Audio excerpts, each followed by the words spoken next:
안녕하세요. 박용덕입니다. 2024년 제35회 공인중개사 시험 대비 가짜 지문 찾기 81번입니다. 선고유예나 기소유예 처분을 받으면 등록의 결격 사유에 해당한다 했는데 선고유예, 기소유예는 결격 사유에 해당되지 않죠. 집행유예의 경우에는 유예기간 경과 후 2년간 결격사유에 해당됩니다. 집행유예는 결격사유인데 선고유예나 기소유예는 결격사유 아니다. 선고유예, 기소유예, 집행유예 이게 형법상 용어입니다. 인터넷에 검색해보면 자세하게 나오는데 어떤 경우 선고유예 하는지 그런 것들이 우리 시험에 나오지는 않고요. 우리 시험에는 결론만 나오니까 궁금하면 여러분들이 검색을 해서 확인하시면 되겠습니다. 그 다음에 82번입니다. 징역이나 금고형을 받으면 이 법이든 저 법이든 모두 그 집행이 종료되거나 집행을 받지 아니하기로 확정된 날로부터 3년간 결격사유에 해당됩니다.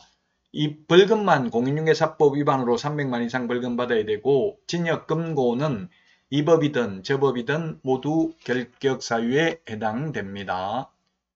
자, 그 다음에 83번입니다. 업무정지 사유 발생 후 선임되어 업무정지 처분을 받을 당시 개업공개사인 법인의 임원이 어떤 자로서 당해 법인에 대한 업무정지 기간 중인 경우 등록의 결격사유에 해당한다. 사유 발생 후 선임됐죠. 그러면 그 사유 발생에 전혀 기책사유가 없습니다. 업무정지 처분 당시가 아니라 사유 발생 당시 사원 또는 임원이 어떤 자는 그 업무정지 처분 기간 동안 결격사유에 해당됩니다. 그래서 83번도 X가 되겠고요. 자, 다음은 84번 지문 보도록 하겠습니다.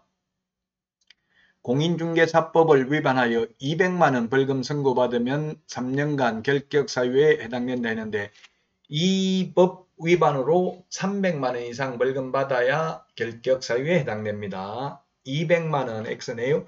공인중개사법 위반으로 300만원 이상 벌금 받아야 됩니다. 벌금만 공인중개사법 위반이고 벌금 외에 징역, 금고, 집행유예 이런 것들은 이 법이든 저 법이든 모두 결격사유에 해당된다는 점을 유념하셔야 되겠습니다.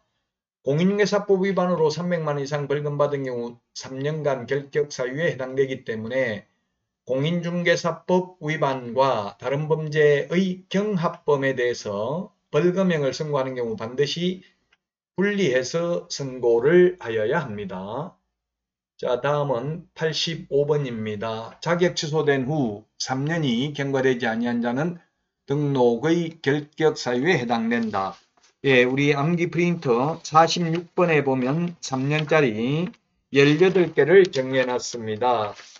금고 이상 형을 선고받고 그 집행이 종료되거나 집행을 받지 아니하기로 확정된 후 3년 미경과자, 자격 취소되고 3년 미경과자, 등록 취소되고 3년 미경과자, 이 법 위반으로 300만원 이상 벌금 받고 3년 미경과자 결격사유에 해당됩니다. 그리고 자격 취소되고 3년간은 다시 자격을 취득하지도 못합니다. 업무정지 제척기간 3년이고요. 확인설명서, 전속중개계약서 3년 보존해야 되고요. 폐업기간이 3년을 초과하면 폐업신고 전의 위반행위로 인한 등록 취소할 수 없습니다. 매수신청 대리인 등록 취소되고 3년 미경과자는 결격사유, 매수신청 대리인 등록 결격사유에 해당됩니다. 11번에 보니까 사망시 공탁금 3년간 회수할 수 없습니다. 그 다음에 12번 매수 신청 대리 공탁금도 사망한 경우 3년간 회수할 수 없습니다. 13번 권리금 손해배상 소멸시효 3년입니다. 임대차 기간이 종료되고 나서 3년 안에만 권리금에 대한 손해배상 청구를 할 수 있습니다. 14번 석사 3년 이상 유경험자 실무교육 강사 될 수 있고요. 공인중개사 3년 이상 유경험자 실무교육 강사 될 수 있고요. 농지임대차 최단기 존속기간 원칙 3년 예외 5년입니다. 17번 주택임대차 분쟁조정위원회 임기 3년입니다. 상가임대차 분쟁조정위원회도 마찬가지죠. 임기 3년이 되겠습니다. 그래서 18개가 있습니다. 공인중개사 법령 등의 3년이라는 표현. 자, 그 다음에 86번입니다. 등록 기준 미달로 등록이 취소된 후 3년이 경과되지 아니한 자는 등록의 결격 사유에 해당된다 했는데 X네요. 우리 암기 프린터 31번에 있습니다. 암기 프린터는 네이버 카페 박용덕 박사의 부동산 여행에서 다운로드 받을 수 있습니다. 31번에 동그라미 8번에 보면 등록 취소되면 3년 지나야 되는데 예외적으로 사망, 해산, 결격 사유, 등록 기준 미달로 등록 취소된 경우 등록 취소되고 나서 3년 지나야 된다는 규정을 적용받지 않습니다. 즉 등록 대표자는 공인중개사이어야 하며 대표자를 제외한 임원 또는 사원의 3분의 1 이상이 공인중개사이어야 하죠. 법인의 등록 기준에 보면. 그런데 자격증 있는 임원이 모조리 다 그만둬 가지고 만약 등록이 취소됐다면 3년 안 지나도 다시 등록 기준만 갖추면 등록할 수 있다는 이야기가 되겠습니다.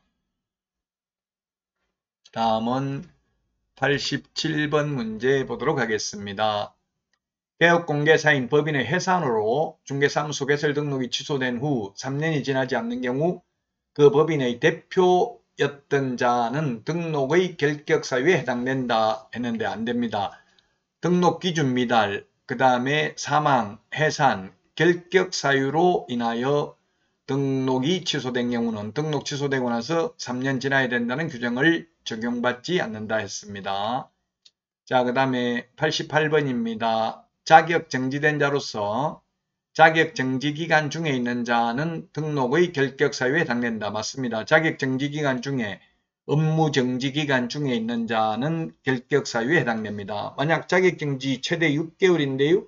6개월 받았다면 6개월 동안은 그만두더라도 다른 데 가서 취직할 수도 없고 개업할 수도 없다는 이야기가 되겠습니다.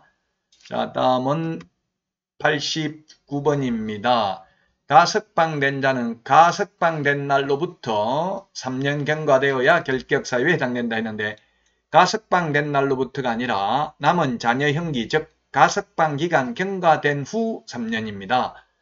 징역 3년 선고받고 1년 만에 가석방된 자나 3년 만기 석방된 자나 모두 선고받은 날로부터 결격 사유에서 벗어나는 시기는 똑같습니다. 징역 3년 받았으면 6년 지나야 되겠죠? 3년 살고 나와서 3년 지나야 됩니다. 1년 만에 가석방되어도 남은 자녀 형기 2년 더하기 3년 지나야 되겠습니다.